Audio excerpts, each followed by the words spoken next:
హరీష్ పాత్ర లేదా అంటూ కూడా ప్రశ్నించారు. అందుకే హరీష్ ను ఇరిగేషన్ మంత్రిగా తొలగించారంటూ కూడా చెప్పుకొచ్చారు. ఆమె హరీష్ వల్లనే కేసీఆర్ కు అవినీతి మరకలు అంటూ కూడా సంచలన వ్యాఖ్యలు చేశారు బీఆర్ఎస్ ఎమ్మెల్సీ. అలాగే తెలంగాణ జాగృతి అధ్యక్షురాలు కవిత హరీష్ రావు, సంతోష్ రావు వెనుక రేవంత్ రెడ్డి ఉన్నారంటూ కూడా సంచలన వ్యాఖ్యలు చేశారు. ఖబర్దార్, ఎంతవరకైనా వెళ్లి తేల్చుకుంటా అంటున్నారు కవిత. మా నాన్నపై సిబిఐ ఎంక్వైరీనా, కడుపు రగులుతోంది అంటూ కూడా ఇటు ఘాటైన వ్యాఖ్యలు ఉపయోగించారు, ఘాటైన వ్యాఖ్యలు చేశారు. నన్ను చాలా అన్నారు, భరించాను. హిమాలయాలంత పర్సనాలిటీ కేసీఆర్ది. కేసీఆర్ని అంటారా? కేసీఆర్ మీద సిబిఐ ఎంక్వైరీ, మరి ముఖ్యంగా కాళేశ్వరం అంశానికి వచ్చినప్పుడు తెలంగాణ భగ్గుమనాలి. కానీ ఎందుకు మీరు నిశ్శబ్దంగా ఉన్నారు, ఎందుకు మీరు సైలెంట్గా ఉన్నారంటూ ఇటు సంచలన వ్యాఖ్యలు చేశారు ఇటు బీఆర్ఎస్ ఎమ్మెల్సీ కల్వకుంట్ల కవిత. ఈ నేపథ్యంలో కవిత మాట్లాడుతున్నారు, ఒకసారి లైవ్ చూద్దాం. వారు చేసినటువంటి అనేక చెత్త పనుల వల్ల ఇవాళ కేసీఆర్ గారి పేరు బద్నామయ్యే పరిస్థితి వచ్చింది. అయినా మళ్ళీ వాళ్ళనే మోస్తాం, అయినా మళ్ళీ వాళ్ళనే ముందుకు తీసుకెళ్తామని అనుకుంటే పార్టీ ఎట్లా ముందట్టుకుపోతుంది? ఒక బిడ్డగా నిజంగా నేను బాధపడతా ఉన్నాను. ఇవాళ 5 సంవత్సరాలు ఇరిగేషన్ మంత్రిగా చేసినటువంటి హరీష్ రావు గారిది మేజర్ పాత్ర లేదా దీంట్లో? అందుకే కదా కేసీఆర్ గారు వారిని సెకండ్ టర్మ్లో తప్పించిండ్రు. ఈ మొత్తం కాళేశ్వరం ఎపిసోడ్లో కేసీఆర్ గారికి మరక అంటిందంటే 2-3 వ్యక్తులు కారణం. మాజీ రాజ్యసభ సభ్యుడు ఒకలైతే, హరీష్ రావు గారు ఒకలైతే, మేఘా కృష్ణారెడ్డి గారు ఇంకోడు, మేఘానో బోగానో ఏదో. ఈ పెద్ద పెద్ద కాంట్రాక్టర్లు అందరితో కుమ్మక్కై కేసీఆర్ గారు ప్రజల కోసం ఆలోచన చేస్తే, నీళ్ళ కోసం ఆలోచన చేస్తే, వీళ్ళు సొంత వనరుల కోసం, డెవలప్మెంట్ కోసం, ఆస్తులు పెంచుకోవడం కోసం ఆలోచన చేసి ఇవాళ మీ వల్ల రేవంత్ రెడ్డి లాంటి వ్యక్తి, తెలంగాణ ఉద్యమానికి సంబంధం లేని వ్యక్తి, కేసీఆర్ గారి కాలి గోటికి సరిపోని వ్యక్తి, ఆయన నిలబడి కేసీఆర్ గారిని చేయెత్తి చూపించి కేసీఆర్ గారి మీద సిబిఐ ఇవాళ నేను వేస్తా అని చెప్తున్నాడంటే కారణం ఎవరు దీనికి? నేను భరించిన, ఇదే హరీష్ రావు గారు, ఇదే సంతోష్ రావు గారు అనేక కుట్రలు చేసినా కూడా భరించిన. నా మీద ఓపెన్గా మీడియా మిత్రులందరితో రకరకాల మాటలు చెప్తే కూడా నేను భరించిన. నా పర్సనల్ అటాక్కి నేను ఎప్పుడు కూడా వాళ్ళను ఇంతవరకు పేరు పెట్టి పిలవలేదు, మాట్లాడలేదు. ఫస్ట్ టైం చెప్తున్నా. నేను ఎందుకోసం చెప్తున్నా? కేసీఆర్ గారికి ఈ వయసులో సిబిఐ ఎంక్వైరీ ఏందండి? ఎందుకోసం ఆ కర్మ పట్టింది? ఎందుకు భరించాలి? ఇటువంటి వాళ్ళని చూస్తూ ఎందుకోసం ప్రొటెక్ట్ చేసుకోవాలి? బీఆర్ఎస్ పార్టీ తమ్ములకు కోపం రావచ్చు, కానీ వాస్తవాలు చేదుగున్నా అప్పుడప్పుడు మాట్లాడుకుంటేనే, మందు తీసుకుంటేనే ఆరోగ్యం మంచిగా అవుతుంది. ఇట్లా చెప్పుకుంటూ పోతే చాలా చాలా అంశాలు ఉన్నాయి. వాటన్నిటి జోలికి నేను పోదలుచుకోలేదు. కానీ కేసీఆర్ గారు హిమాలయ పర్వతం అంత ఎత్తు లాంటి పర్సనాలిటీ ఆయనది. ఆయనను చేయబెట్టి చూపించి అవినీతి అని అంటే నిజంగా చాలా బాధ అవుతూ ఉన్నది. ఎందుకంటే నా పెళ్ళప్పుడు నా పెళ్ళి చేయడానికి కూడా ఇబ్బంది పడ్డటువంటి వ్యక్తి ఆయన. రాజకీయాలలో 40-50 ఏళ్ళు ఉంటే కూడా ఆస్తులు సంపాదించుకోలే కేసీఆర్ గారు. అనేక మంది వాళ్ళు మాట్లాడుతుంటారు, చాలా మాటలు మాట్లాడుతుంటారు, కానీ నాకు తెలుసు, నేను దగ్గరుండి ఆర్థిక పరిస్థితి చూసిన కాబట్టి ఎన్నడూ ఆయనకు ఆశ లేదు. అటువంటి మనిషిని పట్టుకొని సిబిఐ ఎంక్వైరీ ఇస్తాం, ఇదేస్తాం, అదేస్తాం. ఎవరు కారణం దీనికి అంతటికి?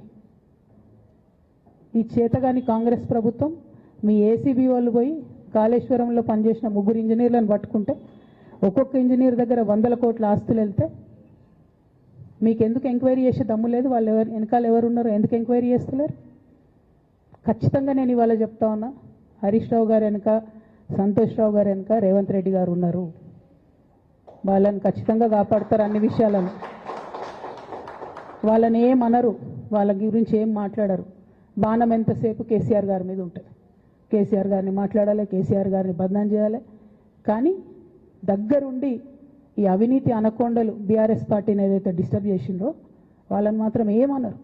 ఈ ఇంటర్నల్ అండర్స్టాండింగ్ అనేది ఎక్స్పోజ్ కావాలి. రేపటి నుంచి నేను ఛాలెంజ్ చేసి చెప్తున్నా కదా, రేపటి నుంచి ఏం మాట్లాడతారు తెలుసా? ఈ మొత్తం బ్యాచ్లన్నిటికీ సోషల్ మీడియా బ్యాచ్లు ఉన్నాయి. వీళ్ళందరికీ బాగా ఇట్లాంటి నిందలేయడం అన్నది నిజంగా దారుణం. కేసీఆర్ గారికి తిండి ధ్యాస ఉండదు, డబ్బు ధ్యాస ఉండదు. ఉండేది ఒకటే, కేవలం తెలంగాణ ధ్యాస. నేను దాదాపుగా 2006 నుండి యాక్టివ్గా పాలిటిక్స్లో నేను కూడా పాల్గొంటూ వస్తున్నాను. తెలంగాణ ఉద్యమంలో పాల్గొన్నాను.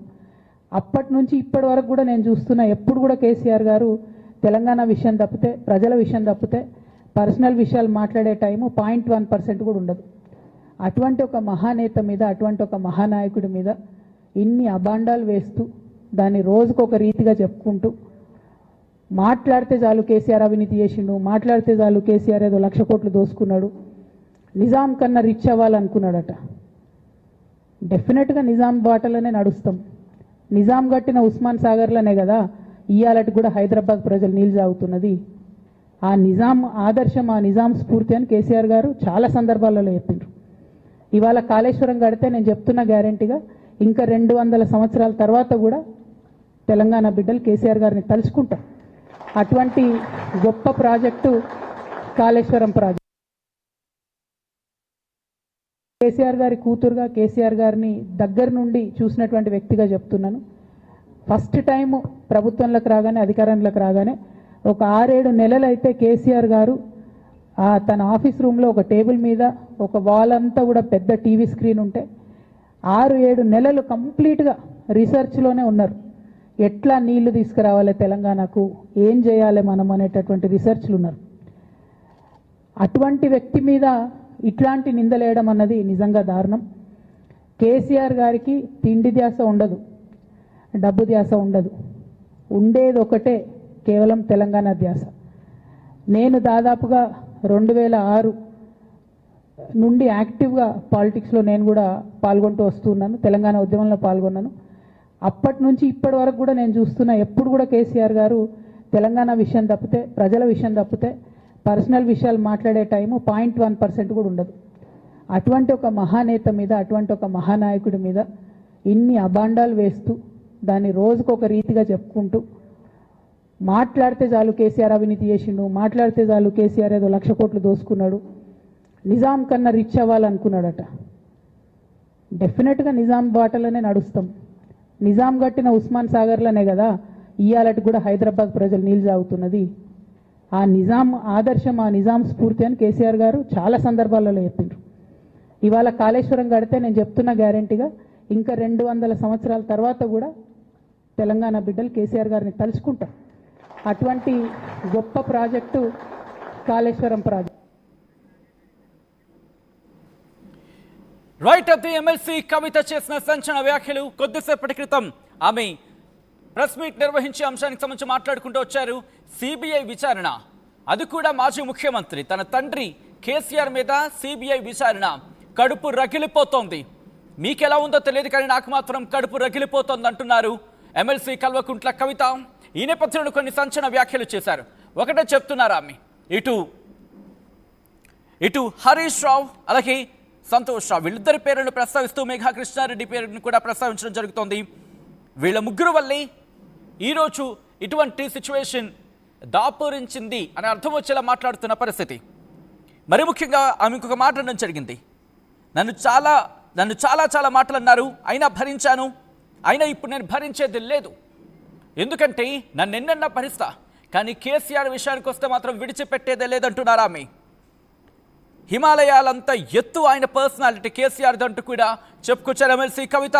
సిబిఐ కారణం ఎవరు అంటూ కూడా ప్రశ్నిస్తూనే, అందుకేగా సెకండ్ టర్మ్లో తప్పించింది అంటూ కూడా, మంత్రిగా సెకండ్ టర్మ్లో తప్పించింది హరీష్ రావుని అంటూ కూడా చెప్పుకొచ్చారు ఇటు ఎమ్మెల్సీ కల్వకుంట్ల కవిత. ఈ నేపథ్యంలో కొన్ని కీలక విషయాలను సంచలన వ్యాఖ్యలు చేశారు ఆమె. తెలంగాణ పరువుకి నష్టం ఇది అంటున్నారు ఆమె. మా నాన్న పరువుకి నష్టం చాలా బాధగా ఉంది. మీకా బాధ నాకా? నా తండ్రి పరువు ఇది కాబట్టి నా బాధ ఇది. ఎంతవరకు పార్టీ పట్టించుకుని ముందుకు వెళ్తుందని చెప్పి నేను అనుకున్నాను, కానీ మీరు ఎక్కడా పట్టించుకోలేదు. దాంతోపాటు ఇటువంటి అంశాలకు సంబంధించి ఈ ఘోష్ కమిషన్కి సంబంధించి అప్పుడు ఎందుకు ప్రశ్నించలేదు? మీకు అండర్స్టాండింగ్ ఉందంటూ కూడా చెప్పుకొచ్చిన పరిస్థితి. అంటే హరీష్ రావుకి, సంతోష్ రావుకి, ఇటు రేవంత్ రెడ్డికి ఈ ఇంటర్నల్ అండర్స్టాండింగ్ అర్థం కావట్లేదా అంటూ కూడా ప్రశ్నను సంధించారు ఇటు ఎమ్మెల్సీ కల్వకుంట్ల కవిత. ప్రజల గురించి తప్పితే పర్సనల్గా 1% కూడా టైం ఇవ్వరు కేసీఆర్ అంటూ చెప్పుకొచ్చారు ఆమె. ఈ వయసులో ఆయనకేంటి పరిస్థితి? ఇంకా చాలా ఉన్నాయి, అవన్నీ ఇప్పుడు నేను అనుకోవట్లేదు అంటూ కూడా కల్వకుంట్ల కవిత చెప్పుకొచ్చిన సందర్భం. ఈ నేపథ్యంలోనే ఇంకొన్ని కీలక వ్యాఖ్యలు చేశారు కవిత. ఈ నేపథ్యంలో ఒక్కసారి ఆ బైట్ మీరు విన్నారు. కేసీఆర్ అవినీతి అంటే చాలా బాధగా ఉంది, ఇన్నేళ్లలో ఆస్తులు సంపాదించుకోలే, ఇన్నాళ్ళు ఆయన రాజకీయ జీవితంలో ఉన్నారు, ఆయన రాజకీయంగా ఉన్నారు, ఆయన రాజకీయాల్లో ఎప్పుడు ప్రజల గురించే తప్ప ప్రజల గురించే తప్ప ఇంకా ఎవరి గురించి పట్టించుకోలేదు అంటూ కూడా చెప్పుకొచ్చిన సందర్భం. ఈ నేపథ్యంలో మా ప్రతినిధి మధు అప్డేట్స్ అందించేందుకు సిద్ధంగా ఉన్నారు. ఒకసారి నేరుగా మధు దగ్గరికి వెళ్ళే ప్రయత్నం చేస్తున్నాను. Madhu, interesting development. కొద్ది రోజుల క్రితం ఇటు బీఆర్ఎస్ మీద బావుటా ఎగరేస్తున్న ఇంటర్నల్గా తిరుగుబాటు బావుటా ఎగరేస్తున్నారు అంటూ కూడా జరిగిన చర్చకి ఇప్పుడు బలం చేకూర్చేలాగే ఉంది కవిత కామెంట్స్. కానీ ఒకటే అంటున్నారు, ఇంటర్నల్గా ఇష్యూస్ని ఇప్పుడు మాట్లాడుకోకపోతే మున్ముందు ఇంకా ఇష్యూస్ని ఫేస్ చేయాల్సి ఉంటుందంటూ కూడా. సో ఈ నేపథ్యంలో ప్రస్తుతం కవిత వ్యాఖ్యలు ఎటువంటి దుమారాన్ని రేపుతున్నాయి? ఎగ్జాక్ట్లీ సెన్సేషన్ కామెంట్ చేశారు ఎమ్మెల్సీ కవిత. కేసీఆర్ నేను ఇండిపెండెంట్ గా ఉంటానంటూ ఒక సెన్సేషన్ కామెంట్ చేస్తూనే హరీష్ రావు, సంతోష్ రావు పైన సంచలన వ్యాఖ్యలు చేశారు. హరీష్ రావు, సంతోష్ రావు వెనకాల రేవంత్ రెడ్డి ఉన్నారు, దగ్గర ఉండి ఈ అవినీతి అనకొండలే హరీష్ రావు, సంతోష్ రావు. ఒకరు మాజీ రాజ్యసభ సభ్యులు, మరొకరు మాజీ మంత్రి హరీష్ రావు. వీళ్ళిద్దరూ కలిపి అవినీతి చేసి కేసీఆర్ కు మరక తెచ్చారు, సిబిఐ ఎంక్వైరీ దాకా తెచ్చారు. అసలు పార్టీ ఓటమికి కారణమే వీళ్ళు అంటూ సెన్సేషన్ కామెంట్ ఎమ్మెల్సీ కవిత చేశారు. ఇంకో పాటు సంచలనంగా వారి వెనకాల రేవంత్ రెడ్డి ఉన్నారు అంటూ ఒక సెన్సేషన్ కామెంట్ కవిత చేయడం. నాది కేసీఆర్ బ్లడ్, నేను ఇండిపెండెంట్ గా ఉంటాను, కేసీఆర్ లాంటి మహానేత పైన విచారణ చేసే పరిస్థితి వచ్చిందంటే పార్టీ ఉంటే పార్టీ లేకుంటే ఎంత అనేటువంటి స్టేట్మెంట్ చేశారు. సో చాలా స్పష్టంగా ఆమె మొదటి వరకు దయ్యాలు ఉన్నాయనేటువంటి స్టేట్మెంట్ చేశారు. ఆ దయ్యాలు ఇప్పుడు హరీష్ రావు, సంతోష్ రావు అనేటువంటి ఆమె మాటల్లో చెప్పే ప్రయత్నం చేశారు. చాలా స్పష్టంగా